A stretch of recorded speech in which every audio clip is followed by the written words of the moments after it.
Good evening. It's about 8:30 p.m. here in Brisbane, and a couple of hours ago I felt just completely like I needed to get on and do a Q&A session with you tonight. So this is a little bit impromptu, but earlier on today I felt like I need to get on and do some sort of Facebook Live with you. But I've had such a huge week. If you've been following, I've had a huge client day here in Brisbane yesterday with some VIP clients that I coach. And then last night we had our Christmas cocktails and conversation. And so it was a huge seminar. We've recorded it for you and we'll be able to share it with you here really, really soon. So if you'd love to watch the seminar from last night, just comment on this video and I'll make sure that you get a copy of it. And today, obviously, day after all of that, I had 2 teaching calls at 11 a.m. and 12 p.m. And all day I had this feeling of like, I've got to get back in here with you and do some lives with you. And at about 6 o'clock, I thought, I'm going to do a Q&A session tonight. It's Friday night. I'm sure that many of you are like me and you're at home on a Friday night and you want to tune into this. So I thought once we had dinner and the baby was asleep and everything else was quiet in the house, I'd come up to the studio and come online with you and answer some of your questions for the next half an hour or so. So I hope you're having a lovely evening or a lovely start to the day. If you're on the other side of the world and you're watching this, great for you to be here with me. And if I can help you with a question tonight, comment on the thread and comment here on the thread and I'll pick it up and answer it for you. But I do have some that have already come in, so which is fantastic. And great to see so many of you watching already. Let's go to this question from Beck. I love this question, Beck, and I'm so grateful that you asked it. What are the best ways to strengthen my commitment and discipline when it comes to starting again on a goal I have failed to achieve many, many times? I'm sure that there's going to be many people watching this, Beck, that are going to be so grateful that you've asked that question. And there's many ways that I can answer it for you, to be honest. So the first thing is the only reason why you failed to achieve the goal in the past is because you weren't working in a certain way, doing certain things every day. The other thing that can happen is that we tend to judge what we can do in the future by what we've accomplished in the past. So we have a goal and we think, I'm going to go after it again. But we are so focused on the fact that in the past we failed, that sets up a massive limiting factor for you to be able to move forward with it. So in terms of strengthening your commitment, there's 2 things that are really important. And one of these is a habit. And it's probably the most important piece of advice that I can give you in terms of if you really want to strengthen your commitment and your focus to accomplishing a goal that you have failed to accomplish time and time again. This one habit that I'm going to give you will set you up for massive success. When you hear what this habit is, you're going to be tempted to reject it because of its absolute simplicity, but don't let it fool you. It's not an easy thing to do, which is actually why about 97% of the population fail to accomplish their goals. But if you can form the habit of this discipline every single day, you're guaranteed to accomplish that goal. Before I share what this one discipline is, what this one habit is, I also want to make sure that you're going after the right kind of goal. So you're going after something that you really want, not something that you need to do, not something that somebody else wants you to do, that's somebody else's goal, but something that you really want, because the true purpose of a goal is growth.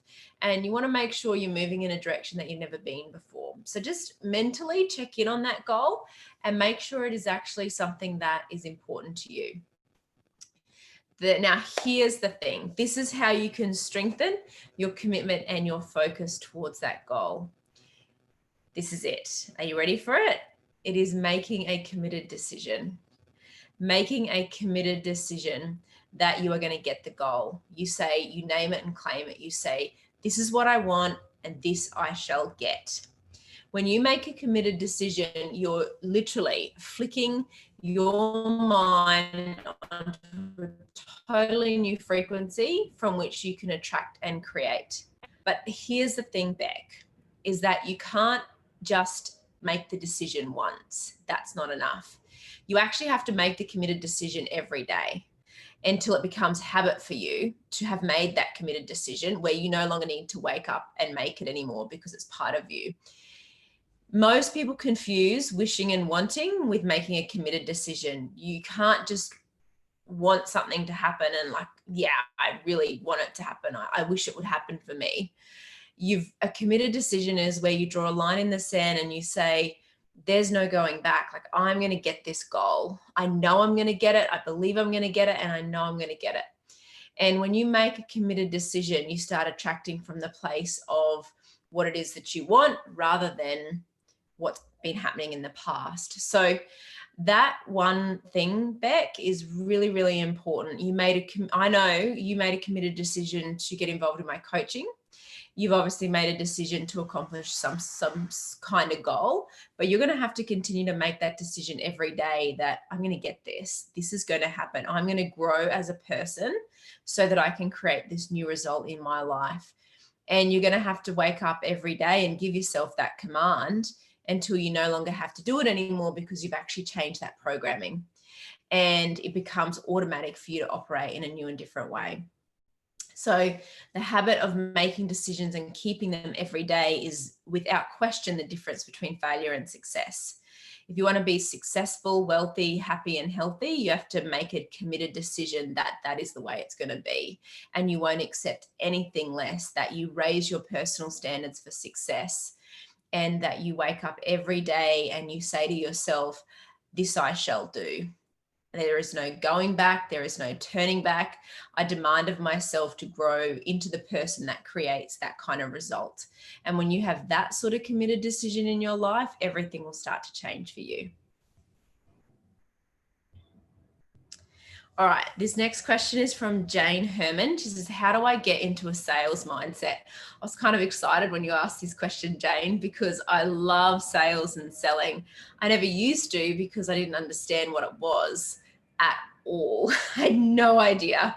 I didn't come from a sales background. I didn't know anything about it. I don't even know how I managed to run my branding and marketing business for so long because I did not think about myself as a salesperson at all.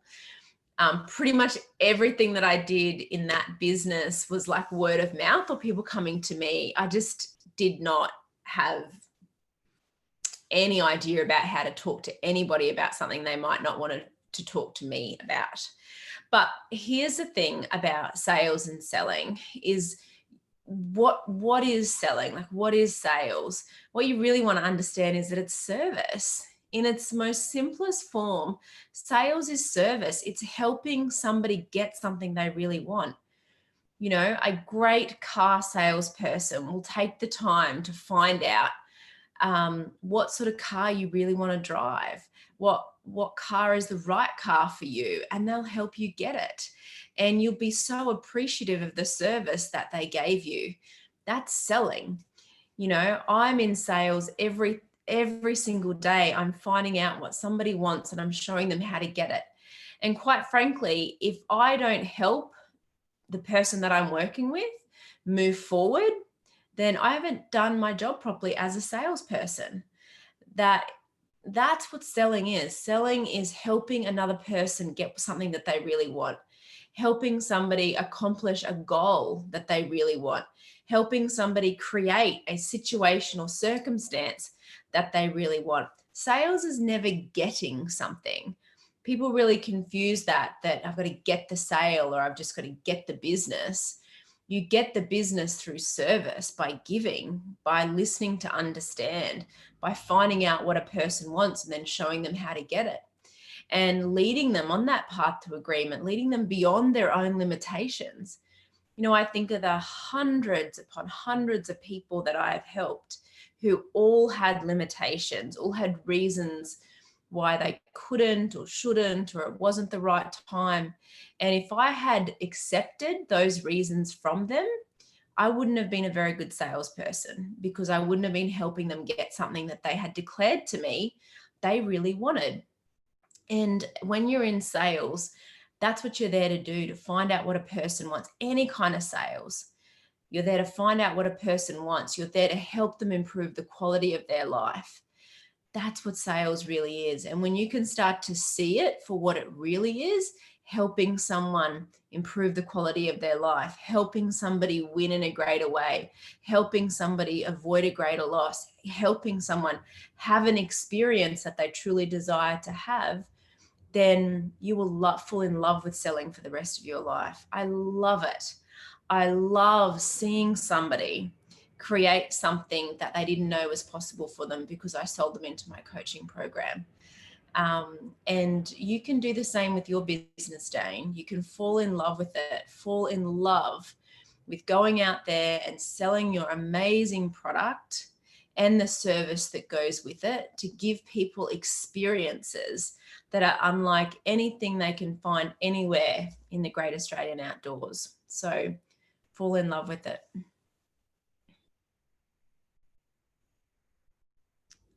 All right, here's another question from Sally Porteous. I also love this one. How do I prevent procrastination to the point that I'm creating what I need to create and finalizing plans and productions to the last possible moment? Well, the opposite of procrastination is decision making. So if you're finding yourself procrastinating, you need to focus on becoming a better decision maker. I would go and read the article on decision in your Thinking into Results Participants Guide, Sally, and really study it. You may even want to do a 30-day challenge on it.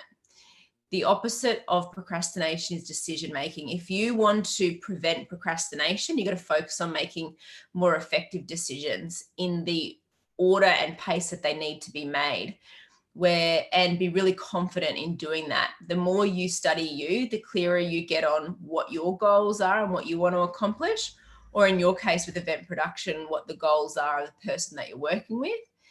Then it's easier to make decisions along the way. And my strategy for making decisions is I make the decisions when they need to be made. So in terms of prioritizing, so when you think about your day or your weeks, really starting to think like, what are the decisions that are the most important decisions that have to be done today? And become really confident with making decisions. So that's, most people are not great decision makers. They question their decisions. They ask other people what they think they should do. They have no clear goals in order to measure decisions up against. When you don't have a clear goal, you're constantly wondering whether this decision is going to take me closer to my goal or further away. So making sure you're operating with really sharply defined images of what you want. So every time you are required to make a decision, you can very clearly see, is this going to move me towards what I want? Is it in alignment with my self-image of what I want to create? Or is it going to move me in the other direction? And then you can really start to create some huge momentum. The other problem with procrastination is it's a very bad mental state, and it can really have a negative physiological effect on the human body. When you're in that ambiguous state of going, coming, moving forwards, going backwards, this kind of ambivalent state of, I don't know what I'm doing, that can actually lead to a lot of stress and anxiety, and you can hold a lot of that in the body, which is not very good either.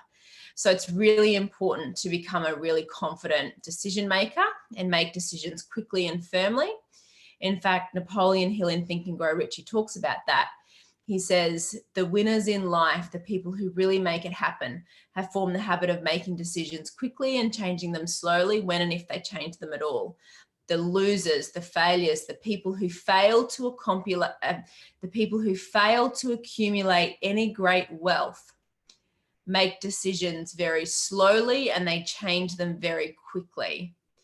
So in getting into a wealthy woman mindset, Sally, which I know is your self-image, and I know that's what you want, and I also know that's who you really are at the spiritual core of who you are, you want to see that as part of your self-image. You want to see yourself as a very confident, quick decision maker. That was something that I was not.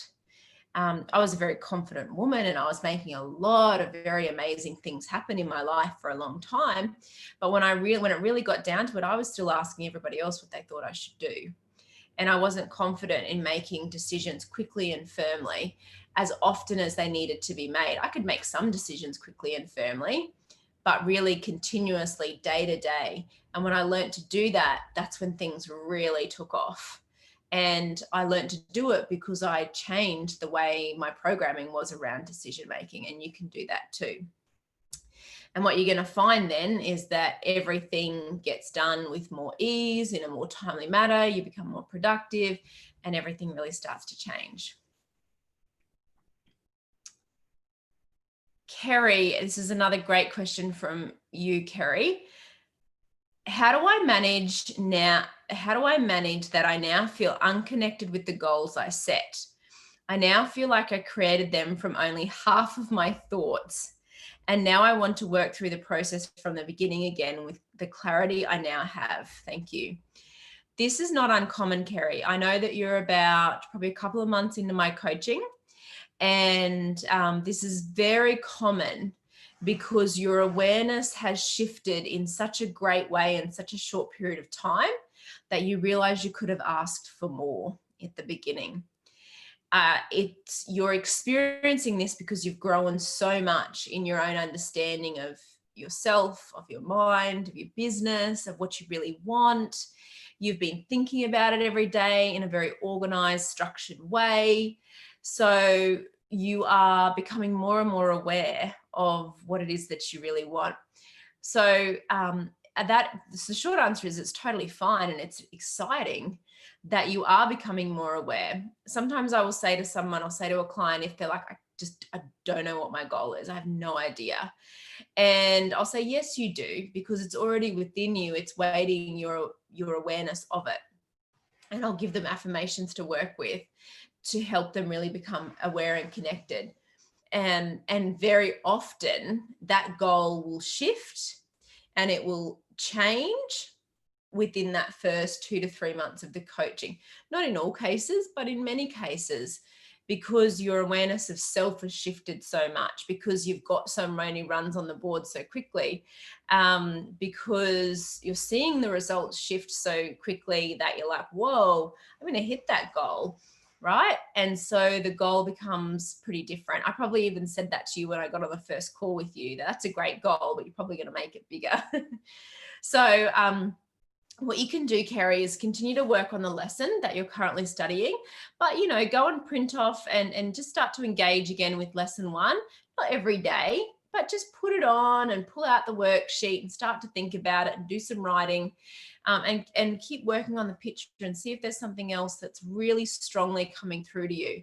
But I would caution you and say this, is that make sure that you're not equally in the terror barrier about that C-type goal, where you actually now are looking for alternatives or something different because you've actually created some really good positive momentum towards it.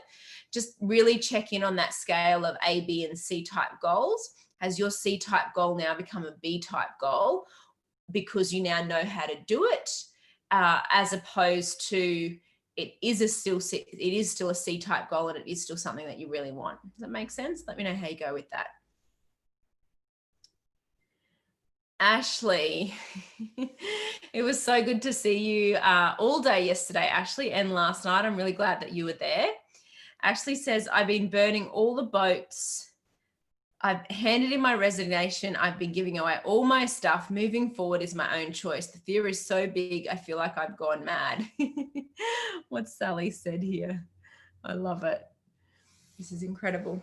You've made a committed decision, Ashley. You really have. This is not a wish or a hope for you anymore. You have really fused with that goal and you're in the spirit of it. So I would be really excited about that. What I would really encourage you to do, and just to emphasize, Ashley, is to follow my direction. Make sure you really maintain that nice, even study routine every day of your thinking into results material.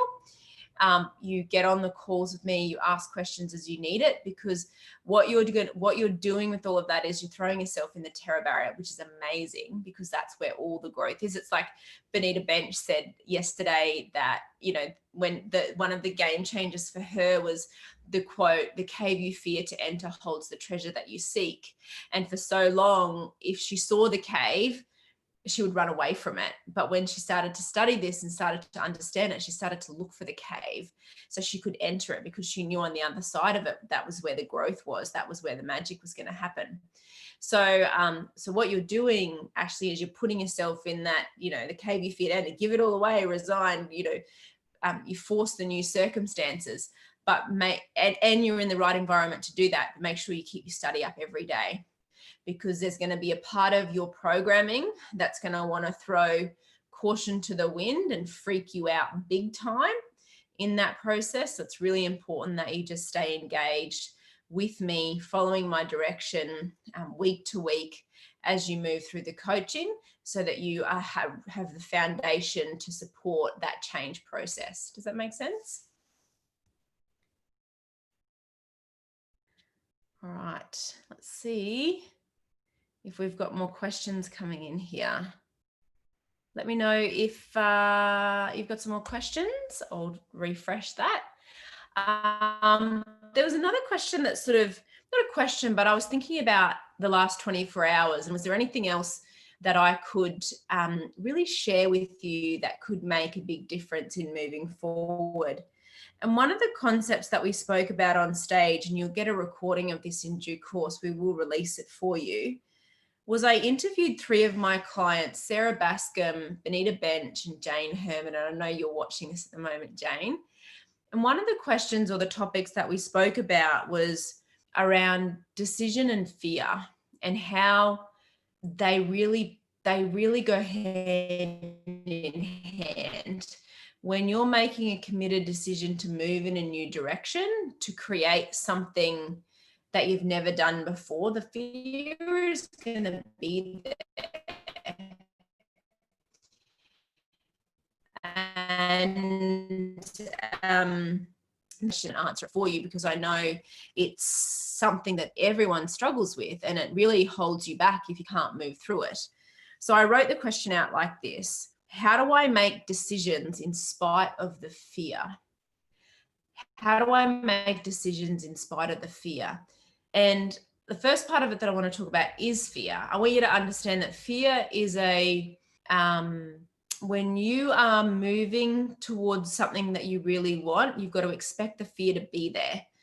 And it's part of the whole psychological process of growth. And it's necessary, because if you weren't moving in a direction of growth, or if you weren't experiencing any fear about it, like, there's going to be no growth attached. But what you need to understand is that it is necessary, and it's a good thing.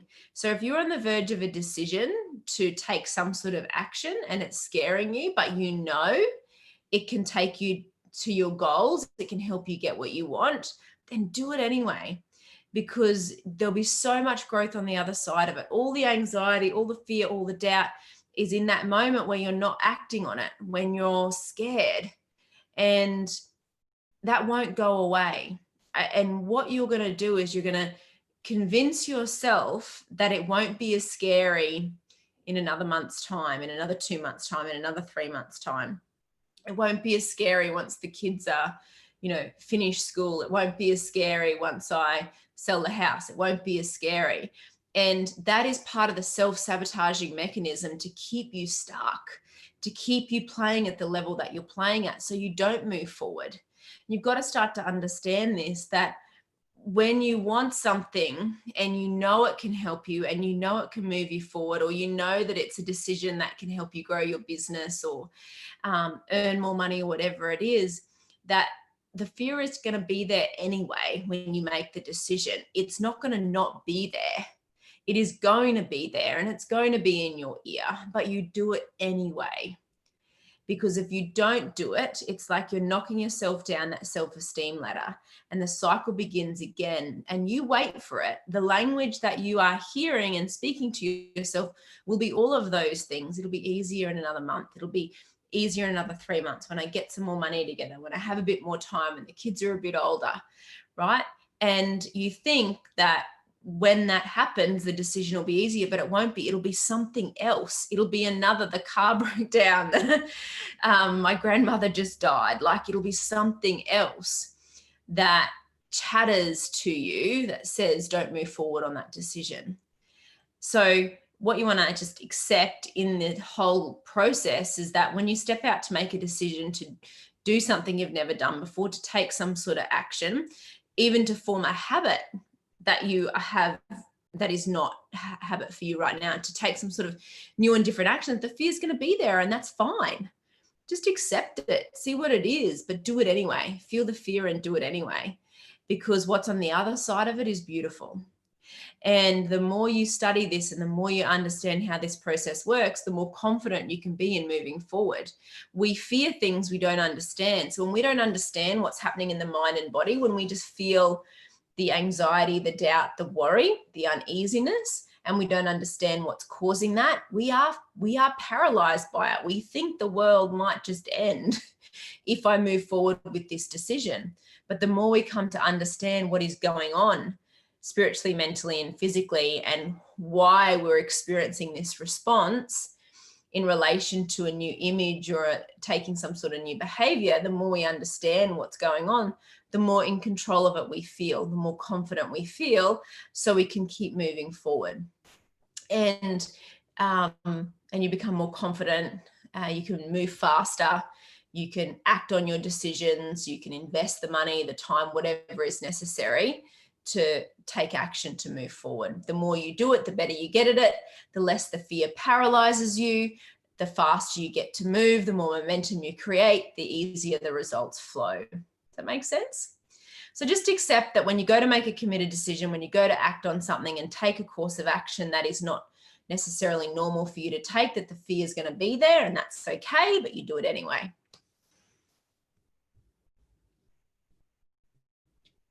All right.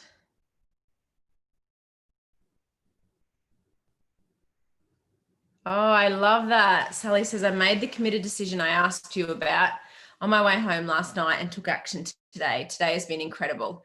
The other projects are flowing beautifully. I love the comment that you've made there, Sally. Everything is flowing beautifully. When we're procrastinating, we're not in a harmonious vibration at all. And vibration is feeling. It means that we're scattered. We could be over here or we could be over there. So there's no alignment. The energy is shooting off like shards, like glass shards everywhere. And so if we're putting out that vibrationally, that's all you can attract back. So you're attracting all kinds of chaos and rubbish and not what you want, what you want, not back, because of the procrastination state of consciousness. And so when you start to make decisions and you make them confidently and firmly, you start to get into alignment. You're starting to streamline the energy, the vibration. It's pure and it's free flowing and it's of the vibrational of what you want. And that's why things then start to flow really freely. The most powerful habit you can develop is the habit of making decisions, and making decisions quickly and firmly in spite of circumstance. If you make decisions from circumstance, what's going on outside of you, then you create more of the same. When you make decisions from within around the picture of what you want and who you want to become, you're getting into alignment, and that's when things really start to flow just beautifully and easily, and life becomes easy and effortless to create what you want. Awesome. Let me see here. This is another question that came up quite often yesterday. It also came up in a client call today. And so I'm going to answer it here in this space because I know that you'll really benefit from it as well. What do I do when other people around me don't want to grow? Has that ever happened to you where you really feel like you want to step out and you want to make things happen and you want to grow and you want to earn more money, or, buy a bigger house as a family or take the holiday, but you're around somebody or many people in some cases who don't have a desire for growth. They don't have a desire for personal development. They'd rather you not do it, actually, because if you don't do it, then you don't change, then nothing in my life has to change. Like, this is really the subconscious mental process that people go through, and they can love you. They don't not love you. They want what's best for you. And what's best for you is to keep doing what you're doing the way you're doing it. Don't put yourself out there. Don't take a risk. Don't go after that goal. What if you fail? That's how they express their love for you. But what you have to really ask yourself the question is, am I going to allow myself and my life to be defined by someone else's opinion of what I can and cannot accomplish? Or am I going to make those decisions for myself? And understand that if you're growing, if you're moving in the direction of your spiritual perfection, which comes through growth, and you developing yourself, then that is going to benefit everybody around you. But the paradigm, the programming has you solidly convinced and them solidly convinced that that's probably not a good thing for you to do, whatever it is that you are thinking about doing. So what you want to understand, if you're around those people, just to love them. Do not try to change them. Do not try to convince them to your way of thinking and operating, but respect yourself enough to carry on with what you want to do, because you're responsible for you. You never, ever, ever want to hand over your happiness, your health, your wealth to somebody else to make those decisions for you, because you know what will end up happening is you resent them. You will resent them. And in actual fact, you just gave away your power to them, as opposed to standing in it and saying, actually, this is what I would love. And I'm going to grow and I'm going to develop and I'm going to get involved in personal development. I'm going to study me. And you don't have to, that's fine. And I'm not going to push it on you. I love you. But you actually work on you. Don't try and change anybody else around you. You just go to work on you. And I guarantee that that will benefit every single person you come in contact with. Your relationship will become happier and healthier, and your children will benefit from your growth, and your community and your staff members, because they're going to get a happier, healthier version of you. They're going to get, everybody around you is going to get a more consciously aware version of you. And you're going to feel it because you really followed through. When you make decisions for yourself and you really just move forward on the things that you love and that you want to do, the people around you, they may never understand why you want to do that or where that's coming from. And that is okay. It's okay. But when you go after what you want, you give everybody else around you permission to do the same. When you stand up for yourself and say, this I shall do, I really want to do this, and you start to move forward, don't worry if they laugh at you or criticize you or tell you you're crazy. What did Captain James Cook say? Do just once what other people say you cannot do, and you'll never pay attention to their limitations again. Just once do what somebody else says you cannot do, and you'll never pay attention to their limitations again. Get out of the logical frame of mind. Really go after what you want. Create what you want. And trust me, it will all be okay. Respect yourself enough to really continue on your path, even if those around you, even if some of the people that are closest to you have no interest in doing it as well. The more you grow you, the more you're going to understand them. And the more you understand them, the more effective you can be in that relationship, communicating with them. And then the relationship can grow because you've actually become more effective in that relationship. So it's always going to be a good thing for you to step out and continue to work on you.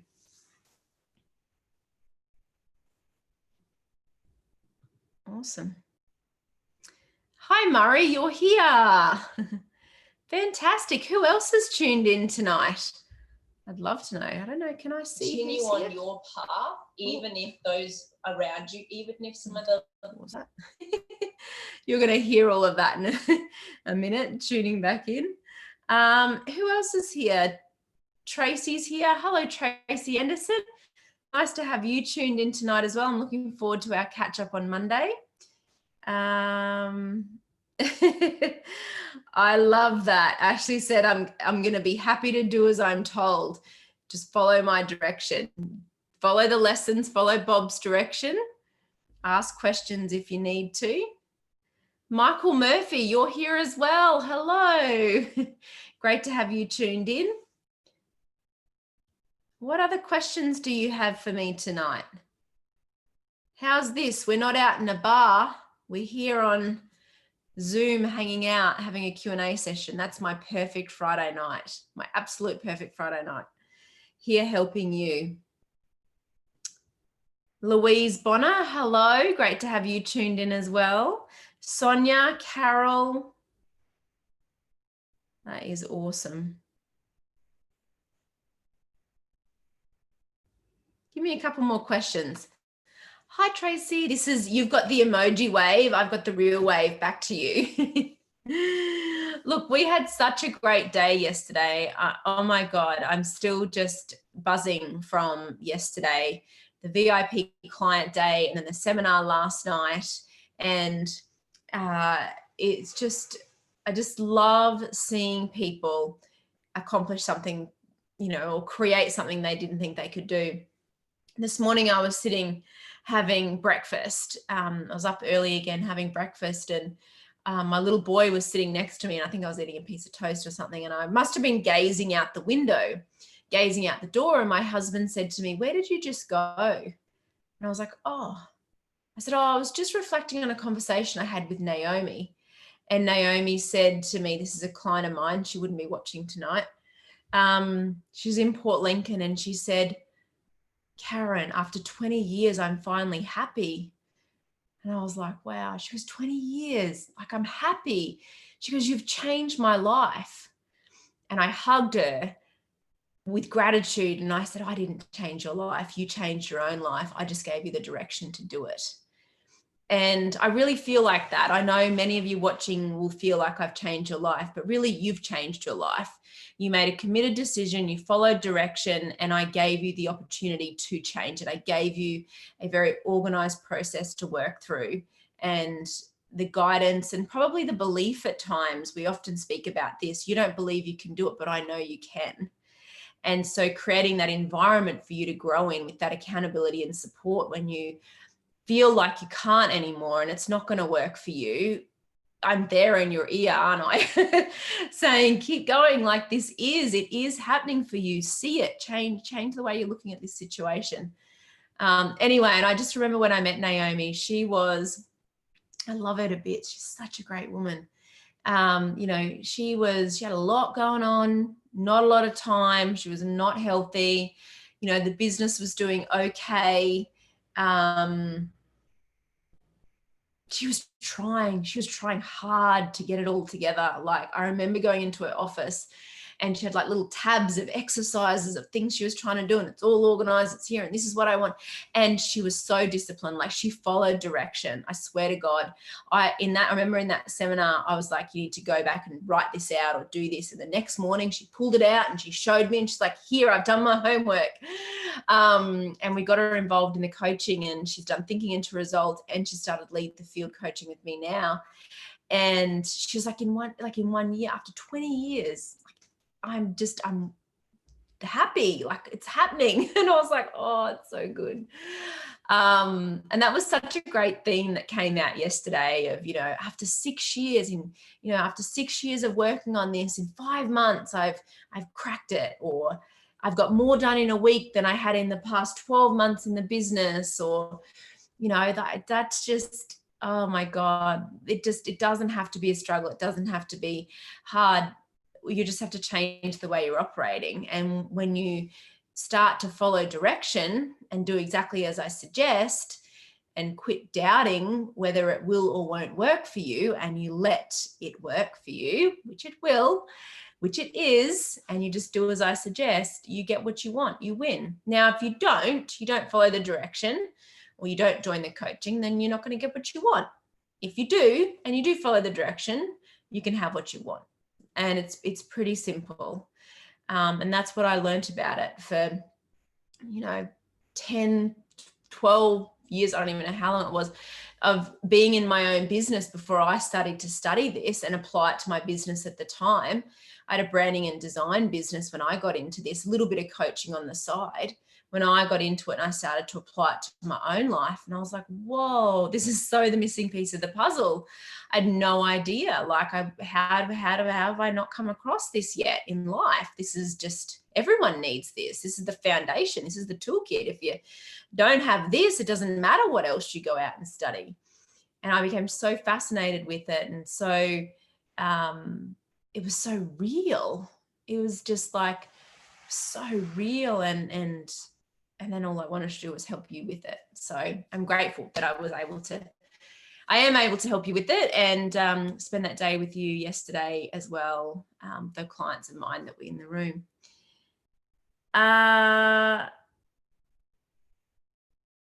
Karen Louise says, which of your training teaches sales? Well, thinking into results, 100%. No doubt about it. You can apply that to your sales for sure. You just got to change your perspective on how you're using those lessons. I teach people sales through thinking into results every single day.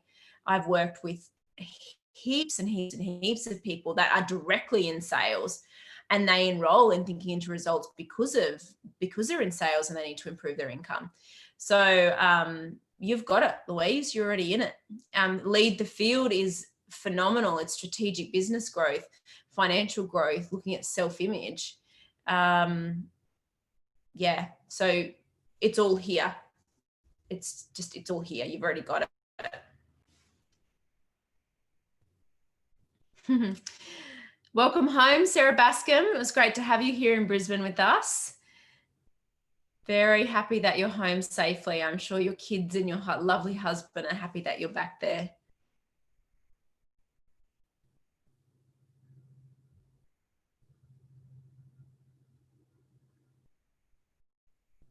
Oh, hi, Lisa.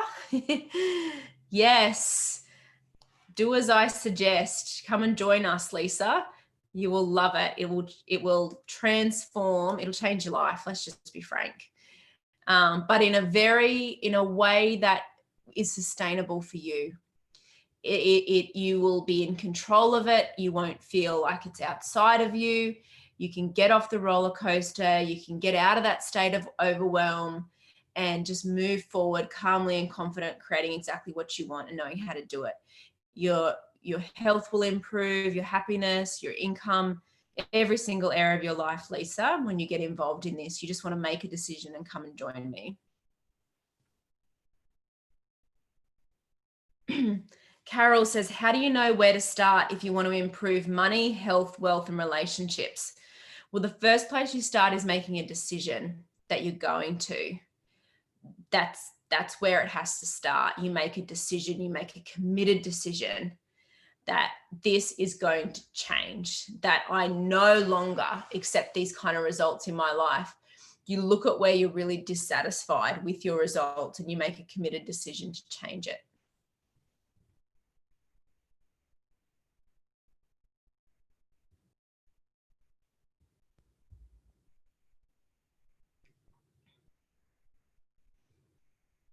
All right.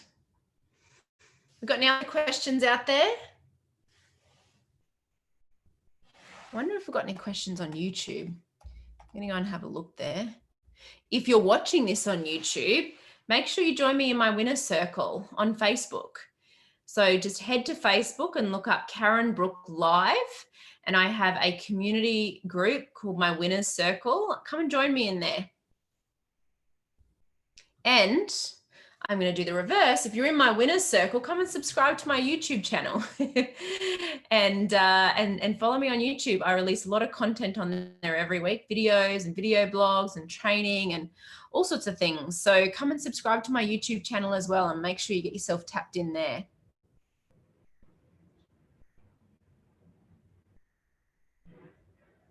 It was quite funny this afternoon, actually. We're staying in an Airbnb at the moment because, as you know, we're selling it. We've sold our house and we're moving. And I didn't realize you could play YouTube through the big TV. We've got this big TV on the wall. and my personal aide or nanny, Elizabeth, today, she was like, she put something on for Louis. And I was like, how are you playing that through the TV? She goes, it's got YouTube. And so I thought it was hilarious. This afternoon, we were sitting down, end of the day, and I thought, I'm going to put myself on the big screen. We can have a seminar in our lounge room. So there I am on YouTube, like dialing in Karen Brook and pulling myself up. I put one of the video blogs on your paradigm power, how to unlock your paradigm power. And then I turned around to my husband and I was like, look, honey, we can have a seminar in the lounge room with me. He was just like, you're an idiot. and so I watched myself for about a minute and I was like, yeah, okay, all right, no, she's worn off. But this would be a great idea if you've got a TV that you can stream YouTube on. You can put me on your big screen in your lounge room and you can have a seminar with me every day. You can have breakfast with me in your lounge room every day. Go and put me on the big screen. Go and buy a TV that you can stream YouTube through, and you can wake up with me every day. Wake up with Karen Brook on the big channel. Funny. I find myself funny. You might not find myself funny, but find me funny. Tracy Anderson. All right, let's get back to serious business now. Tracy says, what's your top tip for study? Get organized. That would have to be like, the more organized you are, the more productive you're going to be with your study. Sarah Bascom had a great tip yesterday as well. Commit to the time in the day that you're going to do it, which I thought was a great tip as well. So a time in the day. So even if she has to get up earlier, she always studies first thing in the morning. So that was Sarah's tip yesterday. My tip would be to be organized, because if I'm organized and I've got it all together, then it's easy and effortless to do it. So I make sure at the end of every day, like all my study is stacked up together, and it's easy for me to sit down in the morning and move through it. Like I don't have to go looking for the journal or looking for the book or the audio, or it's organized. And if it's organized, it's all there. I move into action with it. I'm not trying to think, what am I meant to do now? I've got a routine around it.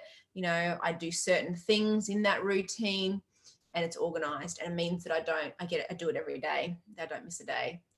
So that would be my tip for you, Tracy.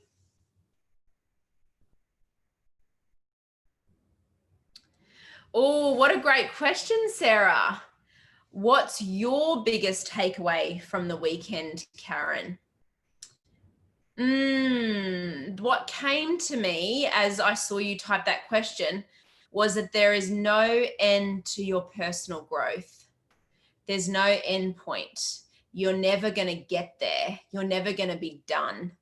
And I think that for me, that was my biggest takeaway, just even looking at the whole event yesterday and last night in my own personal growth. I think about, 4 years ago where I was and where I am today, and the understanding and awareness I have of this material to be able to teach it and create with it and see you create with it. And to have so many people in the room that were able to be in the room yesterday who are at 1 week, 1 month, 1 year, 3 years, 5 years, that are coming back, because there's no end to the personal growth. When you're growing, it just keeps improving. It gets better and better. So I think that for me, that lived experience, that there is no end to this, that if we are willing to continue to invest time and energy and money in ourselves, that we're going to continue to grow, and we're going to continue to create and improve the quality of our life, that we can live happier, healthier, wealthier lives. And if it wasn't that attitude of growth, like I've been so disciplined with my own personal growth for such a long time, I wouldn't be the wealthy woman that I am today without that. And so I think for me, my biggest takeaway is that there's no end to personal growth.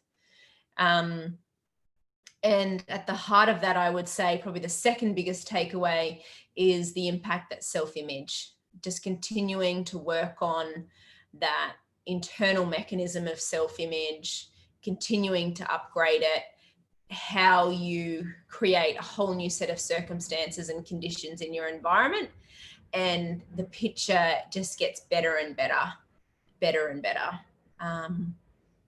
So that's my two takeaways. Good evening, Rachel Conron. I hope you and Joel got home safely.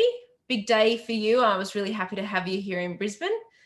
So Friday night boogie with Joel, maybe. Hi, Joel, if you're watching.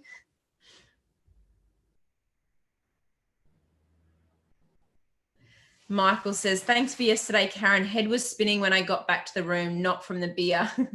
Woke up and realized my goal was how I was going to achieve my goal, which was monetary. Feel so much better now. Sarah made a great comment to me today that reaffirmed my realization this morning. Isn't that so wonderful? We have such an incredible community. Just the support and the accountability and you all here and being able to tap into that. And, you know, when you share in this environment and you connect in, it's unlike anyone you've ever been around, you've ever been a part of before, because you're really working with people who are tapped in, who are tuned in, who have quit making excuses, who are committed to growth, who are wanting to create more and to know that you can ask questions and be in that environment. I mean, there's no end to it. So I'm so pleased to hear that, Michael. It was wonderful to have you in the room yesterday. Hello, Tanya Hammond. Nice to see you tuned in as well. Welcome.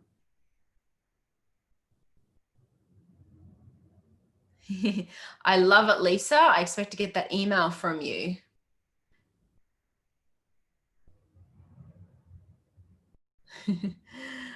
All right. Well, we've been going for a little while now. So I'm happy to keep talking if there's another topic you want me to talk about.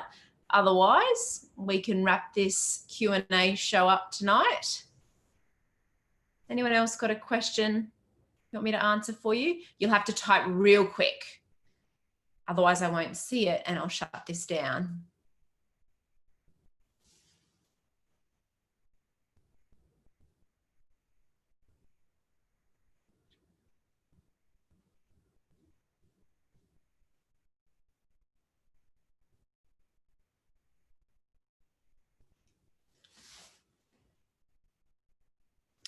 All right, I think we might wrap up this Q&A session. What a week it's been. It's been absolutely incredible. A couple housekeeping things that you can tune into. Your Paradigm Power, I did that live seminar here online 2 weeks ago now. So if you haven't tuned into it, watched it, make sure you do. Tag a friend. If you've watched it but you don't think they have, remind them, go and find it. It's probably under announcements in the winner's circle where you can go back and watch it. We had the Q&A session from last week, so I answered a lot of questions in there as well. Q&A session here.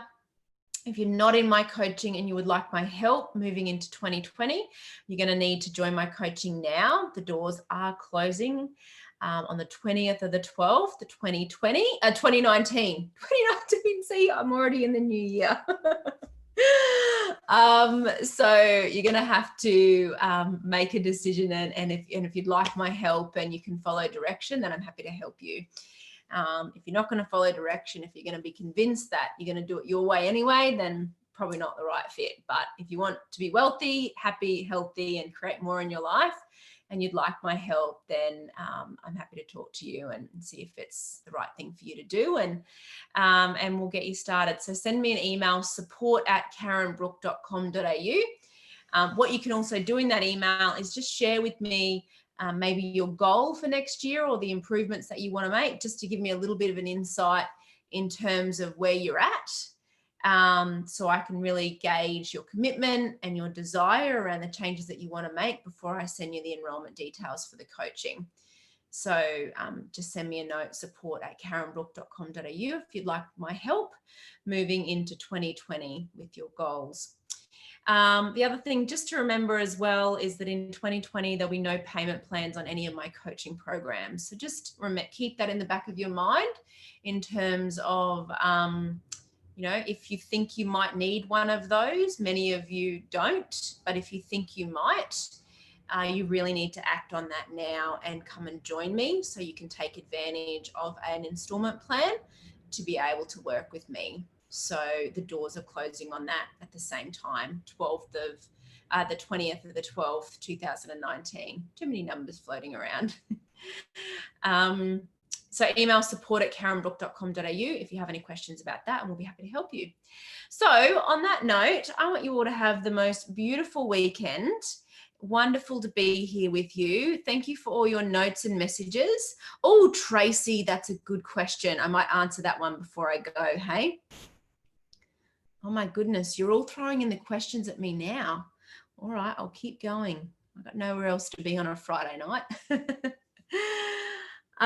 Sarah says, can you talk about the importance of gratitude and why we do gratitude? Gratitude is a really powerful habit. When you're in a grateful state of mind, in fact, Wallace de Wattles from The Science of Getting Rich, he says the whole process of mental attunement and atonement can be summed up in one word: gratitude. If you find yourself rushed in any sort of state throughout the day where you feel a little chaotic or frustrated or anxious or overwhelmed, if you just have a gratitude break, just stop, close your eyes, take a deep breath, and think of one thing you're grateful for.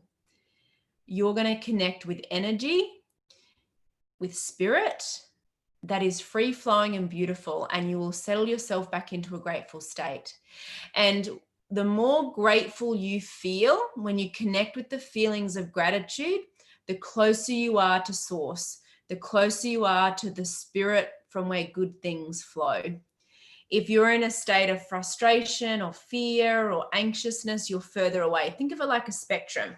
Think of it like the fountain of good is over here and what you don't want is over here. The more you're in touch with the feelings of gratitude and faith and anticipation and joy and happiness, the closer you are to the source of good. And so gratitude is how you can get close to the source of good. When you feel good, when you're in a grateful state, you're going to attract more and better things to you.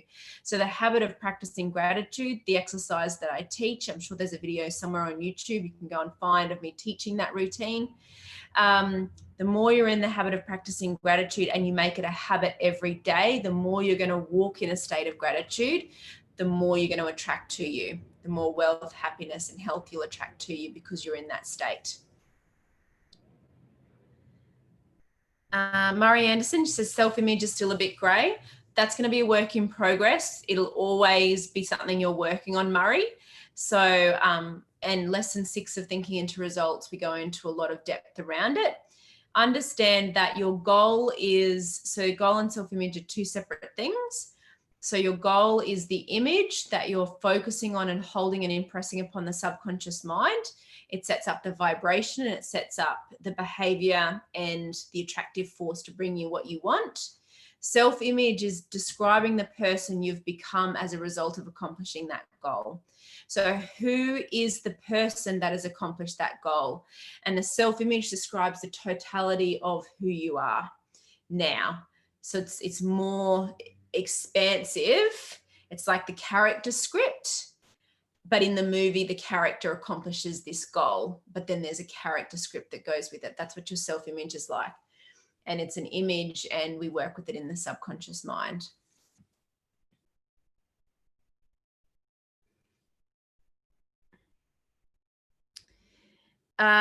Tracy says, can you talk about tapping into intuition? I would love to talk about that, Tracy. Intuition is one of your 6 mental faculties. And intuition is the medium through which you can communicate with the invisible world around you and really pick up energy and frequency and interpret it as information or images in your conscious mind. Your intuition works a little bit through your subconscious mind. It's not a sense, it's a faculty. Excuse me, it's a faculty. And so what you want to do Tracy, there's a couple of ways that you can really practice developing your intuition. But the first thing that you want to do is really notice what you're noticing. And your intuitive factor is when you pick up feelings and sensations and you give meaning to them. Like you're like, that feeling is this, call that personal. This feeling is to do this or to create that. And start to play around with it, test it, act on it, see where it takes you. And you'll start to really get confident with using your intuitive factor for guidance. When you're visualizing, Tracy, and when you're really tapped into the image of what you want and you spend time in that image every day, you will receive guidance. Because you're connected with the image, you're going to receive any other thoughts, feelings, ideas, images, or associations that are also on that frequency, that vibration with you. And so you're going to attract them to you. Sometimes in that visualization, sometimes straight after that visualization, or it might be as you go about the rest of your day. But because you've been tuned into the frequency of the image of what you want, as you receive thoughts, images, and ideas as part of that, you can know and trust that they must be part of the image somehow. It won't always make sense. Like it won't be clear why that question or that step or that phone call. But if you've received that guidance, then you should act on it. The other thing that you want to remember is that intuition is always first and the paradigm comes second to question it. Who was telling me a story? It was either today or yesterday about a car park. It was today, actually. It was Anne. And her intuition said, call the hotel and find out about parking at the hotel. And then the paradigm was like, no, don't do that. Just get online and Google the parking. And she Googled it and it was like $70 or $80 for the day. And she's like, I'm not going to do that. I'll park across the road. When in actual fact, parking at the hotel with concierge was $45. And so her intuition was telling her, call the hotel. And the paradigm came in afterwards and said, don't call the hotel, just do it yourself. Just research it. And she ended up paying double. So, or I don't know what she paid actually, but the hotel would have been very convenient for her to park. So that's something to remember about intuition, Tracy, is that intuition is always there first and paradigm comes second to question it. So how do you trust the intuition that you're getting when you're tapped in and connected to your goal and the images of what you want? You know that as you're receiving the guidance, it's part of it. It's showing you the effortless way to what you want. And you can practice it and stay connected with it and know that when you question it second, it's the paradigm. The other thing, if you're wondering about the guidance, is how strong it is. So Sandy Gallagher described it one day like fishing. You know, when you go fishing and you get a nibble and you're like, is that a nibble? Oh yeah, it's a nibble. And you pull it in and the fish comes in. And other days you're like, is that a nibble? Nah, it's not. And it's the same when you get the ideas or the images. Like, is that? Yes, it is. It was like today, even thinking about a great example of intuition. So all day today, I was thinking, I've got to get online. Like I've got to get online and do this video, do a Facebook Live with you. Because I've been so focused on our event yesterday and the 24 hours, 48 hours leading up to it with all the event prep. And I just knew today, my intuition was saying, you've got to go online. But I was sitting there, I'm like, I don't know what to go online and talk about. I've got nothing left. Like I've been talking all day yesterday and all day last night. And I kept thinking I should just do it now between these 2 client calls, or I should just do it now before the nanny leaves, or I should just, and I just wasn't feeling it. Nothing was coming to me around what to do. And at about 6 o'clock, I was walking up the stairs and I spotted my microphone in the other room in the studio and flashed up, get online and do a Q&A. It's Friday night. You never do Q&As on Friday night. People are probably sitting at home just like you. Go and do a Q&A on Friday night. And I was like, I'm going to do a Q&A on Friday night. So I just followed my intuition. I put a post up in the group an hour before I was going to go online. Said, I'm going to jump in here and do a Q&A tonight. And here we are. So that was me following my intuition rather than forcing it and jumping online because I felt like I had to. I knew that my intuition was telling me you need to go online, but I didn't know what to do. And I just stayed open to it. And then I get an idea to just come on and do a Q&A with you.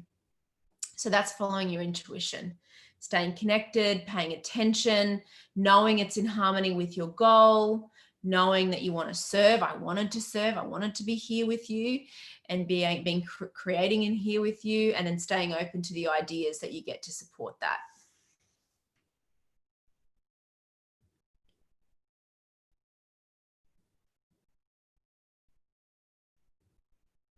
Beautiful. Hello to a few more people. Joe Fort, nice to have you tuned in. Lovely Joe. Kylie Cuff, hi Kylie.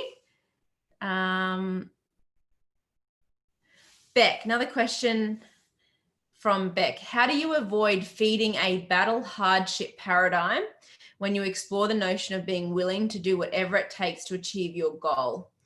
Well, that's really interesting because you have a belief system somewhere at the moment that says it's going to be hard and a struggle for me to accomplish my goal.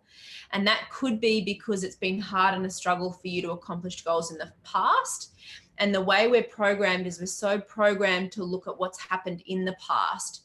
We're not programmed to release ourselves from past results and understand that we're physically creating now our future. And so we look at past results and we judge the way we think about ourselves and what we can create on past results, which is why we create much more of the same, maybe slightly better in the future, but we create it in the same way, that it's hard and it's a struggle and it's a battle to get what I want. So particularly linking this back to your question at the start where you said, how do I really stay committed to a goal that I've tried in the past to fail, is you have to be willing to build a new model, Beck. That clearly the model, the way you were thinking and creating in the past hasn't worked. Otherwise, you would have had the goal already.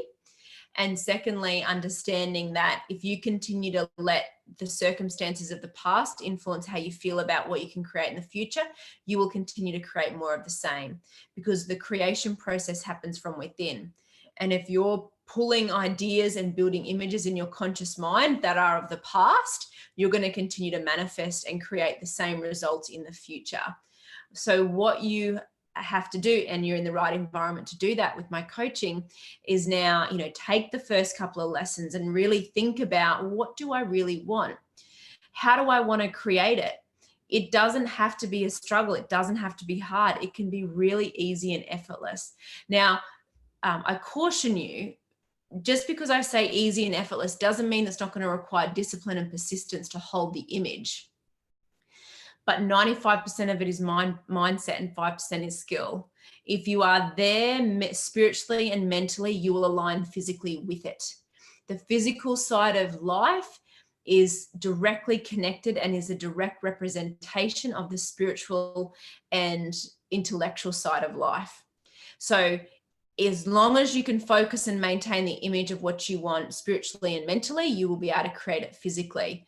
Most people focus on the physical. I've got to do more, work more, take more action, push.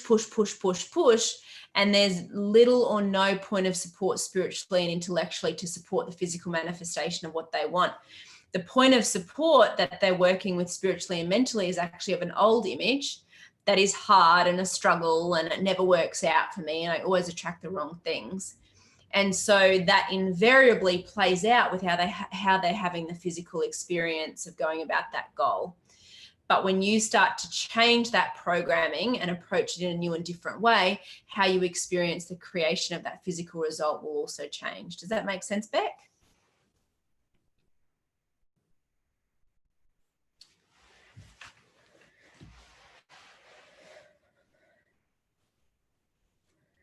Ashley says, I had a vision of a double self-image, seeing my future self next to my past self. Wow, it's exciting. I hope the future self was a more expanded version, Ashley.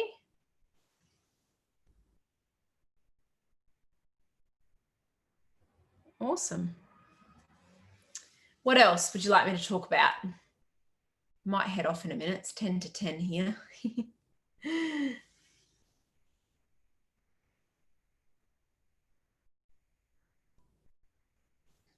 All right. I think I will. We've had an amazing time together tonight. I've loved being here with you and answering a few more of your questions tonight. So let's say good night or good morning or good day, wherever you are in the world tuning in to watch this. I'm glad that you're here. I'm grateful that you're here in my winner's circle. If you'd like to invite any family or friends or anyone else to be in here and connect with me, please do. Add them to the group, welcome them in here, encourage them to interact with the content, send them a little message. If you're in here and you don't follow me on YouTube, come over and follow me on YouTube and vice versa. So I'm here for you. I want to help you. You know, the difference between where I am today, if you could have seen me 5 or even 10 years ago, was I learned to follow direction. I really did. I went to someone who was where I wanted to be and I did exactly what they told me to do and I followed direction. And I got the greatest gift in the whole world when I did that. You know, I really got the gift of the livingness of life, not just merely existing, trying to get by, trying to figure out how to accomplish my goals, how to make it better. I really learned something as to exactly what I needed to do to make that happen. And it gives me, and it continues to give me, the greatest sense of peace and satisfaction every day that I get to wake up and know I'm in control of creating the life that I really want. And if I can do it, so can you. And I can teach you how to do it. If you're willing to follow direction, then I can help you and I can show you how to do it too. So on that note, have the most beautiful weekend wherever you are in this beautiful world of ours. Be grateful, love one another, smile to the next person that you meet, and I'll talk to you again soon. Good night.